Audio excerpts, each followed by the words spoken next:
जय श्री राधे राधे, जय श्री कृष्णा, जय श्री राधे, जय श्री कृष्णा। श्रीमद् भागवत गीता के 10वें अध्याय का श्लोक है जो कि 28वां है। वो इस तरह है सॉरी। आयुष्नाय माह ब्रजाह धनेनु मिस्ताह कामे दिक्काह प्रजनमिस्सिमि कंदर्पाह समर्पण मिस्साह वासुकाह। मैं हथियारों में ब्रज हूँ, गाँव में सुरभि, अंतिम उत्पत्ति के कारणों में प्रेम का, देवता का कामदेव तथा सर्पों में वासुकी हूँ। इसका तात्पर्य है, श्री कृष्ण कहते हैं अर्जुन से, ब्रज सचमुच अत्यंत बलशाली हथियार है और ये कृष्ण की शक्ति का प्रतीक है।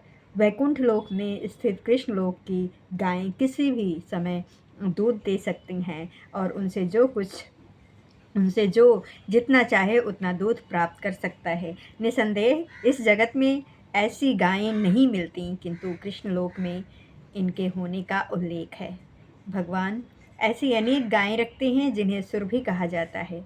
कहा जाता है कि भगवान ऐसी गायों के चरणों में चराने में व्यस्त रहते हैं। कंदर्प काम वासना है जिससे अच्छे पुत्र उत्पन्न होते हैं। कभी कभी केवल इंद्रिय तृप्ति के लिए संभोग किया जाता है, किंतु ऐसा संभोग कृष्णा का प्रतीक नहीं है। अच्छी संतान की उत्पत्ति के लिए किया गया संभोग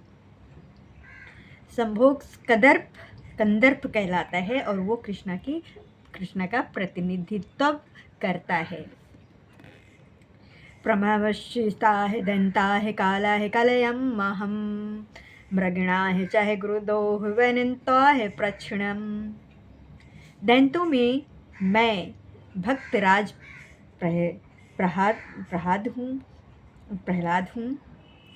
दमन करने वालों में काल हूँ, पशुओं में सिंह हूँ और तथा पक्षियों में गरुड़ हूँ। इस श्लोक में श्री कृष्ण कहते हैं, दिति तथा अदिति दो बहनें थीं। अदिति के पुत्र आदित्य कहलाते हैं और दिति के दैत्य सारे आदित्य भक्त निकले और सारे अदैत्य नास्तिक। यद्यपि प्रहद का जन्म दैत्य कुल में हुआ था, किंतु वे बचपन से ही परम भक्त थे और अपनी भक्ति तथा दैवी गुणों के कारण वे कृष्ण के प्रतिनिधित्व माने जाते हैं। दमन के अनेक नियम हैं, किंतु काल इस संसार की हर वस्तु को क्षीण कर देता है, अतः वो कृष्ण का प्रतिनिधित्व करता रहा है।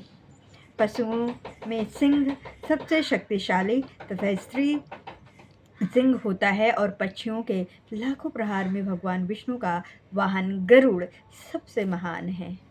पवना है पवस्ता है, रामा है शस्त्रो महम, झष्णा है महाकश्मी स्तोता मस्ति जहावी।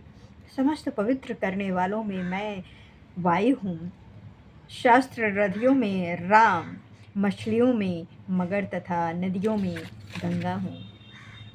इस श्लोक में श्री कृष्ण कहते हैं, समस्त जलचारों में मगर सबसे बड़ा और मनुष्य के लिए सबसे घातक होता है, अतः भगवान कृष्ण का प्रतिनिधित्व करता है। सगर्मणाच्छा है, मध्या है, चैव है अर्जुन, अध्या विद्या है, विद्याना है, वादा है, प्रदाहम। इस श्लोक में श्री कृष्ण कहते हैं, हे अर्जुन, मैं समस्त सृष्टि का आदि मध्य और अंत हूँ। मैं समस्त विद्याओं में अध्यात्म विद्या हूँ और तर्क शास्त्रों में मैं निर्णायक सत्य हूँ। सृष्टि में सर्वप्रथम समस्त भौतिक तत्वों की सृष्टि की जाती है। जैसा कि पहले बताया जा चुका है, ये हस्य जगत महाविष्णु, गर्भोदशाई विष्णु तथा क्षीरोदशाई विष्णु द्वारा उत्पन्न और संचालित है। बाद में इसका संहार शिव जी द्वारा किया जाता है और ब्रह्मा गौण सृष्ट हैं और सृजन, पालन तथा संहार करने वाले ये सारे अधिकारी परमेश्वर के भौतिक गुणों के अवतार हैं, अतः वे ही समस्त सृष्टि के मध्य तथा अंत हैं। उच्च विद्या के लिए ज्ञान के अनेक ग्रंथ हैं तथा चारों वेद, उनके छहों वेदांग, वेदांत सूत्र, तर्क ग्रंथ, धर्म ग्रंथ, पुराण, इस प्रकार कुल 14 प्रकार के ग्रंथ हैं और इनमें सबसे आध्यात्मिक अध्यात्म विद्या संबंधी ग्रंथ और विशेष रूप से वेदना सूत्र और कृष्ण का स्वरूप है। तर्कशास्त्रों में विभिन्न प्रकार के तर्क होते रहते हैं। प्रमाण द्वारा तर्क की पुष्टि, जिससे कि विपक्ष का भी समर्थन हो, जल्प कहलाता है। प्रतिद्वंदी को हराने का प्रयास मात्र विदंडा है, किंतु वास्तविक निर्णय वाद कहलाता है। ये निर्णायकात्मक सत्य कृष्ण का स्वरूप है। अक्षरणाः सीमाः द्वन्द्वाः समाविश्चाः अहर्विश्वाः कालो ततः विश्वमुखाः। आकार अर्थात संस्कृति अक्षर माला का प्रथम अक्षर आ वैदिक साहित्य का शुभारंभ है। आकार के बिना कोई स्वर उच्चारित नहीं हो सकता है, इसीलिए ये आदि स्वर है। और संस्कृति में कई तरह के समष्टिक शब्द होते हैं, जिनमें राम कृष्ण जैसे दोहरे शब्द द्वंद्व कहलाते हैं। इस समास में राम तथा कृष्ण अपने उसी रूप में हैं, अतः ये समास द्वंद्व कहलाता है। समस्त मरने वालों में काल सर्वोपरि है, क्योंकि ये सर्वों को मारता है। काल कृष्ण स्वरूप है, क्योंकि समय आने पर प्रलय अग्नि से सब कुछ लय हो जाएगा। सृजन करने वाले जीवों में चतुर्मुख ब्रह्मा प्रधान हैं, अतः वे भगवान का कृष्ण के प्रतीक हैं। मृत्यु सर्वमहाश बुद्धिमश्चाह भविष्यतम कीर्ति श्रीवश्चाह करिणाः श्रीमती धृति क्षमा।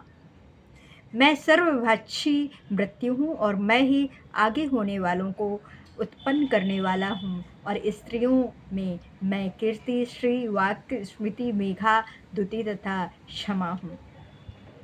इसका तात्पर्य है, श्री कृष्ण कहते हैं, जो ही मनुष्य जन्म लेता है वो क्षण क्षण मरता रहता है। इस प्रकार मृत्यु समस्त जीवों का हर क्षण भक्षण करती रहती है, किंतु अंतिम आघात मृत्यु कहलाता है। ये मृत्यु कृष्ण ही है। जहाँ तक भावी विकास का संबंध है, सारे जीवों में 6 परिवर्तन होते हैं। वे जन्मते हैं, बढ़ते हैं, कुछ काल तक संसार में रहते हैं और संतान उत्पन्न करते हैं और क्षीण हो जाते हैं और अंत में समाप्त हो जाते हैं। इन 6 परिवर्तनों में पहला गर्भ से मुक्ति, और ये कृष्णा है। प्रथम उत्पत्ति की भावी कारों का शुभारंभ। यहाँ जिन 7 ईश्वरों का उल्लेख है वे स्त्रीवाचक हैं, और कीर्ति श्री वाक्य स्मृति मेधा धूति और क्षमा आदि किसी व्यक्ति के पास ये सभी या इनमें से कुछ ही होते हैं, तो ये यशवी होता है। यदि कोई मनुष्य क्षमा आत्मा है तो वो यशवी होता है, और संस्कृति पूर्ण भाषा है, अतः वे अत्यंत यशवानी हैं। यदि कोई पढ़ने के बाद विषय को स्मरण रख सकता है तो उसे उत्तम स्मृति मिली होती है। केवल अनेक ग्रंथों को पढ़ना पर्याप्त नहीं होता, किंतु उन्हें समझ करके आवश्यकता पड़ने पर उनका प्रयोग मेधा या बुद्धि कहलाती है। ये दूसरा ऐश्वर्य है। और अस्थिरता पर विजय पाना धृति ये दृढ़ता है। पूर्णता योग होकर के यदि कोई विनीत भी हो और सुख तथा दुख में संभव रहे तो वो ऐश्वर्य क्षमा कहलाता है।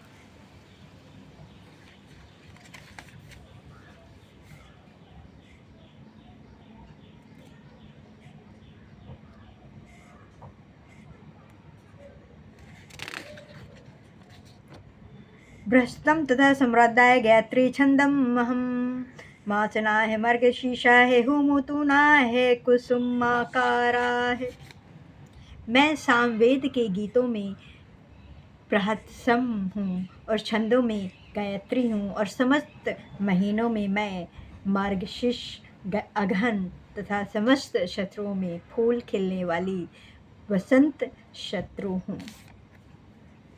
धूताय छलाय मिशाह तेजस्विनहं जय हो स्माह व्यवसाय स्माह संताय सतम वहम। मैं मछलियों में जुआ हूँ और तेजस्वियों में तेज हूँ, और मैं विजय में साहस हूँ और बलवानों में मैं बल हूँ। यहाँ पर श्री कृष्ण कहते हैं ब्रह्मांड में अनेक प्रकार के छलियाँ हैं। समस्त छल कपट कर्मों में धृत्य कीड़ा जुआ सर्वोपरि है और ये कृष्ण का प्रतीक है। परमेश्वर के रूप में कृष्ण किसी भी सम्मान पुरुष की अपेक्षा अधिक कपटी छल करने वाले हो सकते हैं। यदि कृष्ण किसी से छल करने की सोच लेते हैं तो कोई उनसे पार नहीं पा सकता। उनकी महानता एकअंगी न होकर के सर्वंगी है। वे विजयी पुरुषों का विजय हैं। वे तेजस्वियों के तेज हैं और साहसी तथा कर्मठों में वे सर्वाधिक साहसी तथा कर्मठ हैं। वे बलवानों में सर्वाधिक बलवान हैं। जब जब श्री कृष्ण इस इस धाराधाम में विद्यमान थे तो कोई भी उन्हें बल में हरा नहीं सकता था। यहाँ तक कि अनेक बलवान बाल्यकाल में उन्होंने गोवर्धन पर्वत उठा लिया था। उन्हें ना तो कोई छल में हरा सकता है और न तेज में, न विजय में, न साहस में, बल में किसी भी तरह से उन्हें हराया नहीं जा सकता है। दंडोदयंत स्फुताः निर्मिष्टाः जगीर्षितं मौनः च विस्माः गुणाः ज्ञानाः ज्ञानाः महत्तम। अराजकता को दमन करने वाले समस्त साधनों में से मैं दंड हूँ और जो विजय के आकांक्षी हैं उनके मैं नीति हूँ और रहस्यों में मैं मौन हूँ और बुद्धिमान में मैं ज्ञान हूँ। इसका तात्पर्य है वैसे तो दमन के अनेक साधक हैं किंतु उनमें से सबसे महत्वपूर्ण दुष्टों में नाश। जब दुष्टों को दंडित किया जाता है तो दंड देने वाला कृष्ण स्वरूप होता है। किसी भी क्षेत्र में विजय की आकांक्षा करने वाले में नीति की ही विजय होती है। सुनने, सोचने तथा ध्यान करने की गोपनीयता क्रियाओं में मौन धारणा की सबसे महत्वपूर्ण है, क्योंकि मौन रहने से जल्दी उत्पत्ति मिलती है, उन्नति मिलती है। ज्ञानी व्यक्ति वो है जो पदार्थ तथा आत्मा में भगवान की पारा तथा अपारा शक्ति में भेद कर सके। ऐसा ज्ञान साक्षात कृष्णा है। यशपि सर्वभूतनाः बीजः सता अर्जुनाः न तस्ति विनः सत्यम भूता है चरम चरम। यही नहीं है हे अर्जुन, मैं समस्त सृष्टि का जानक बीज हूँ। ऐसा चर तथा अचर कोई भी प्राणी नहीं है जो मेरे बिना रह सके। श्री कृष्ण कहते हैं यहाँ पर प्रत्येक वस्तु का कारण होता है और इस सृष्टि का कारण ये बीज कृष्ण है। कृष्ण की शक्ति के बिना कोई भी नहीं रह सकता है, अतः उन्हें सर्वशक्तिमान कहा जाता है। उनकी शक्ति के बिना चर तथा अचर किसी भी जीव की अस्तित्व ही नहीं रह सकता है। जो कुछ भी कृष्ण की शक्ति पर आधारित है, जो कुछ कृष्ण की शक्ति पर आधारित है वो माया है, अर्थात वो जो नहीं है। नंतो हिस्ताः मम दिव्यनाः भूतिनि परमात्मा एषः तुष्यिताः भक्तो विभुस्तरो माया। हे परम, मेरी दैवी विभूतियों का अंत नहीं है। मैंने तुमसे जो कुछ भी कहा है वो तो मेरी अनंत विभूतियों का संकेत मात्र है। श्री कृष्ण यहाँ कितनी अच्छी बात कहते हैं। जैसा कि वैदिक साहित्य में कहा गया है कि यद्यपि परमेश्वर की शक्तियाँ तथा विभूतियाँ अनेक प्रकार से जानी जाती हैं, किंतु इन विभूतियों का कोई भी अंत नहीं है एवं समस्त विभूतियों तथा शक्तियों का वर्णन कर पाना संभव ही नहीं है। अर्जुन की जिज्ञासा को शांत करने के लिए केवल थोड़े से उदाहरण प्रस्तुत किए गए हैं। यदा विभूतिस्तुवाह श्री कृष्णा में वाह वाह तविच्छ गच्छा यता मम तेजो स्वाह समसंभम। तुम जान लो कि सारा ऐश्वर्य, सौंदर्य तथा तेजस्वी सृष्टि मेरे तेज के एक स्फुलिंग मात्र से उद्भूत है।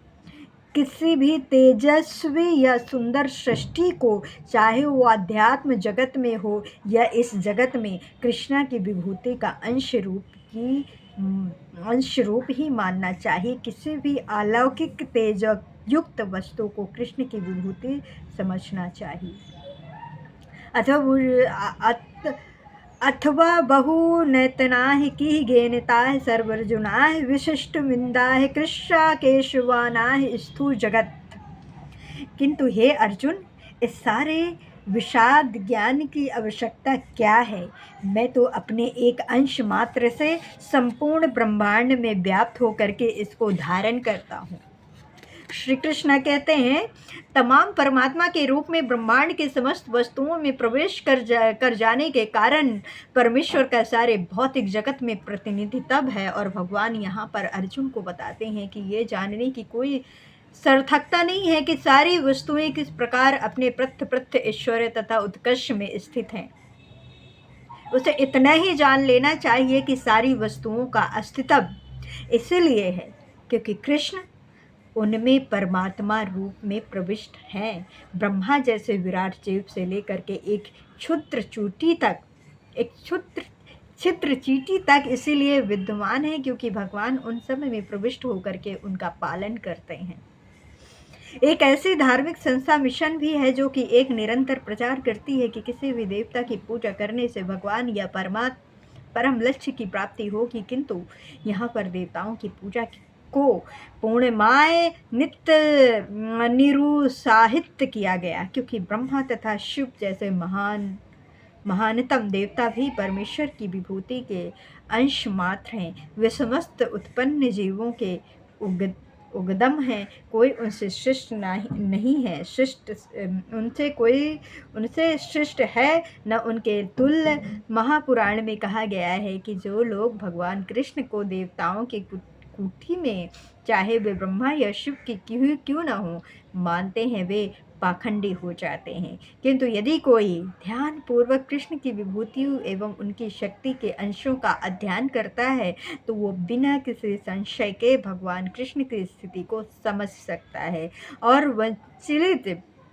अविचलित भाव से कृष्ण की पूजा में स्थिर हो जाता है। भगवान अपने अंश के विस्तार से परमात्मा रूप में सर्वव्यापी हैं, जो हर विद्यमान वस्तु में प्रवेश करता है। अतः शुद्ध भक्त पूर्ण भक्ति में कृष्णा भवनामृत में अपने मन को एकाग्र करता है एवं वे नित्य दिव्य पदार्थ में स्थित रहते हैं। और इस अध्याय के श्लोक में 6 से 11 तक कृष्णा की भक्ति तथा पूजा का स्पष्ट संकेत है और शुद्ध भक्ति की यही विधि है। इस अध्याय में इसे भली भांति से व्याख्या की गई है कि मनुष्य भगवान की संगति में किस प्रकार चरम भक्ति सिद्धि प्राप्त कर सकता है। और कृष्णा परमात्मा परंपरा के महान आचार्य श्रील बलदेव विभूषण इस अध्याय की टीका का समापन यहाँ पर करते हैं। यहाँ पर इसका समापन होता है। यच्छ लोकाः सूर्य विद्याः वत्सुताः यदेशो नाः धृता विद्या सा कृष्णो दशमोच्यते।